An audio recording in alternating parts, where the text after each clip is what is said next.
माई मरियम आ माई मरियम आ यकीन कर जब बुरे हालात हो गए नहीं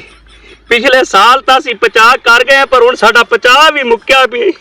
जे रेट रखियो ही ना इत्थे ही आ 2500 2600 ईमान नाल असी रो पैणे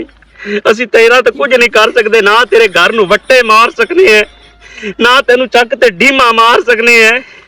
ना साडी तेरे ताईं पहुंच है भी तेनू कोई नुकसान पहुंचाइए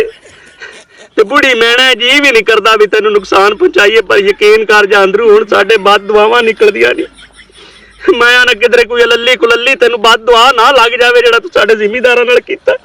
मैं तल्ला नूं यही आना भी या अल्लाह ओ ना होवे किधरे इनू किसे एक दी भी बद दुआ लग गई ते जेड़ा काम दईयण हो जा सी वड्डे वड्डे डिग पैंदे नहीं वड्डे वड्डे माई तू तो कोई शै ही नहीं है वक्त दे वड्डे वड्डे जेड़े है ना जेड़े आदे आप च साल मुकबरान ते समझदे भी साडी हुकूमत बड़ी चलेगी ओ भी नेस तो नबूद हो गए पर तेरे कोले हाली टाइम है कुछ कर लै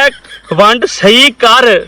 सही वंड कर जेनू जिथे रखना है उवें रख सिर्फ जिमीदार तबके नू ना तुन बाकी मामलात उत्थे ने कुकड़ी उत्थे खादा उत्थे वेख हालात की इधर तो पहले वेख ला एसी कमरे चो निकलते एसी गड्डियां चो ते जहाजां चो निकल के मेरे मेरे ते यकीन कर महंगाई उत्थे खड़ी है हर शहर दी महंगाई उत्थे खड़ी ते एक जिमीदार दी फसल तू सस्ती भी विकवानी हुण साडा 50 कोनी पिछले साल वाला साडा 50 मुक गया माई मरियम कुछ कर लवे नहीं तो मैं ओदे ही दब देनी है मैं तेनू दसां तेरा तो मैं कुछ नहीं कर सकदा माई हुण असीं तैनूं कुछ आख नहीं सकदे तू औरत जात है यकीन कर दिल नहीं करदा ना जबान च कोई लफ्ज़ मैं कड्डूंगा पर तू ना कसर नहीं छड्डी मैं तेनू दसां